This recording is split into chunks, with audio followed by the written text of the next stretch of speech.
got Kohlberger.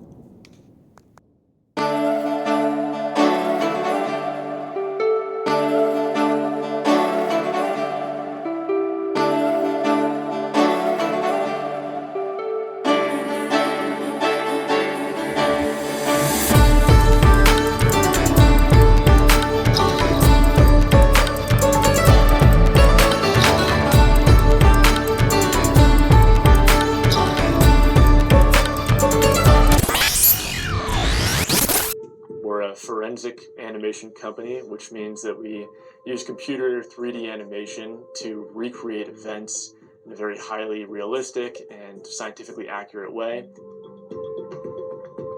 We work very closely with expert witnesses, and we make sure that what we produce is directly in alignment with their testimony and their findings. In the Blake libel case, it was very challenging to incorporate all of the blood evidence and the Blue Star Magnum evidence. It was a new technique that we used in creating an interactive animation, but it's an animation that you can walk through. You can walk around the apartment and turn on the Blue Star Magnum luminance to see where the blood splatters took place. It's helpful because really seeing is believing. When we have an animated video of what happened, the jury can really take that in, understand quickly what happened, regardless of how complex the case may be. I have said from the inception that Ann Taylor was working hand in glove with the prosecution, Moscow PD, and the University of Idaho to convict Brian Kohlberger of the quadruple murders that occurred November the 13th, 2022. I have also said from the beginning that Ann Taylor, working in concert with Bill Thompson, with Moscow PD, and the University of Idaho president, does not and will not allow the jury nor the public to see the actual crime scene photos and videos. This is why they are doing the 3D imagery recreation. Now let me back up and step y'all through this complacent conduct with Ann Taylor. Remember, had they had the speedy preliminary hearing, then they would have went on and had the speedy trial. They wouldn't have had time to do a 3D imagery. They wouldn't have had time to keep getting their story correct. But so far, people, let's back up and let me tell you, and if you still don't understand, the only reason why Ann Taylor and Brian Kohlberger waived the speedy preliminary hearing is because they wanted to keep the public completely ignorant about what the roommates actually told the police when they got there. Because Ann Taylor could have and would have had the opportunity to ask the police officer or anybody testifying for the prosecution at the preliminary hearing, what did Bethany Funk say? What did Dylan Mortensen say? Okay, was there blood in a hallway? Was there blood here? Was they all found in bed? What was the position of their bodies? Okay, when y'all arrived at that scene, did y'all see any blood on the first floor going up the stair? Ann Taylor's job was to keep the public completely in the dark, just like the prosecution is doing. So, as you can see, if you have a defendant like Mr. Kohlberger that is charged with these horrific crimes, why wouldn't you want a public preliminary hearing if you believe and if Mr. Kohlberger is truly innocent? There will be nothing that they can say to hurt him. Whenever you already agreeing and contemplating and working out a plea bargain, you must keep the public ignorant to the gruesome atrocity that happened. So let's move on to had they had the speedy trial. Had they had the speedy trial, guess what? They wouldn't have had time to do the 3D imagery. They wouldn't have had time to keep stalling and going back to the house. See, as you can see, the prosecution and Bill Thompson, they had already discussed this, but they want the public to believe that she's fighting for him. Once again, people, if this man is innocent, Why not go on and have your speedy trial? Now I know what a lot of y'all saying. Oh, the prosecution wasn't giving them the discovery. Well, that's the benefit to the defense, because see, once you file that discovery and you invoke your right to that speedy trial, and they keep holding up that discovery, and you forced to go to trial without all the discovery, that's an automatic reversal on appeal. I said it's an automatic reversal on appeal for Mr. Kohlberger. So Ann Taylor didn't want this to happen. So you have to understand why she didn't want it to happen. Because he would have went free. He would have went free. So guess what? Not only would he went free, it would have been a reversal, but the public would have had knowledge of these facts or what really happened. All right, check this out. One of the families has already filed a notice of a tort claim, right? Now, we don't know if they would be responsible. We don't know if they would have a valid claim, but one thing for sure, it keeps the public ignorant. So in any event, they do want to settle a claim. It's true that we don't know all the evidence that they have, but what we see today is a man is standing trial, been locked up about a year now, I believe, and he still haven't went to trial. So he's not in a rush to get out, because guess what? They have him.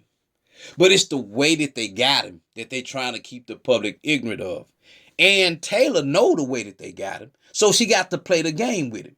Once again, people, had she pushed and say, hey, no, we ready for the speedy trial.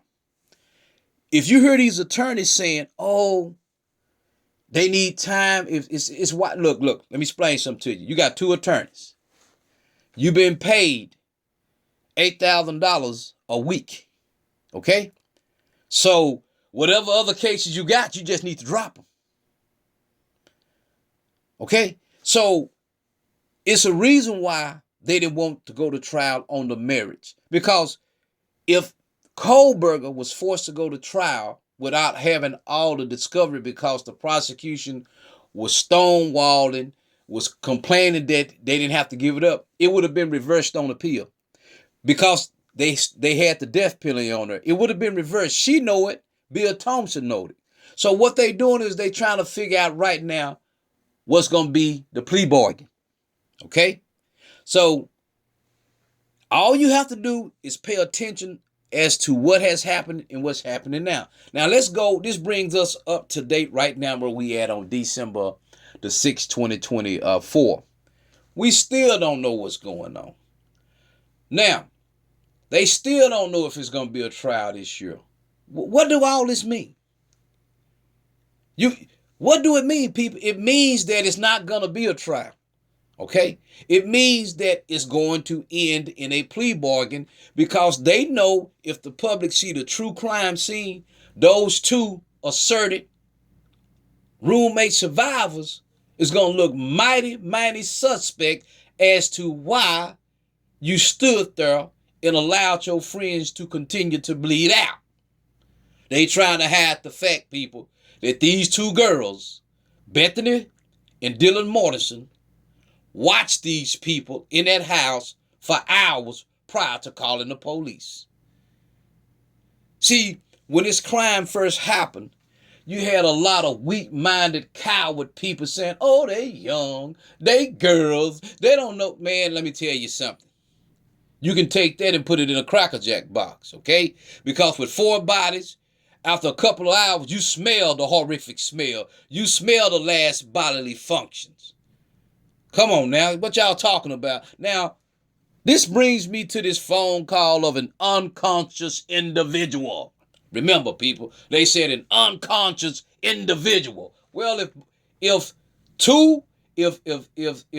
Ethan and Canola was found in the same room, and Kaylee Concalves, man, and Morgan was found in the same room, how you coming up with a unconscious individual? Moscow PD is either lying, or this is just some plain stupidity, because it don't make sense, people. Think about it. How can somebody call and say, it's an unconscious individual. Then they go, oh, we don't want to tell you who called. We don't really want to say who called. Why is all the secrets about that? What's the problem? See, people, the fact that they keeping all these details secret, you think it's going to be a jury trial? Come on, man. I see it. It ain't going to be no jury trial. You can expect the plea bargain. See, I can say this because it's obvious what's happening. And the only people keep saying, show me the evidence. Show me that they really got BK. Well, I'm finna show you the evidence. Pay close attention. You put yourself in BK's shoes, right?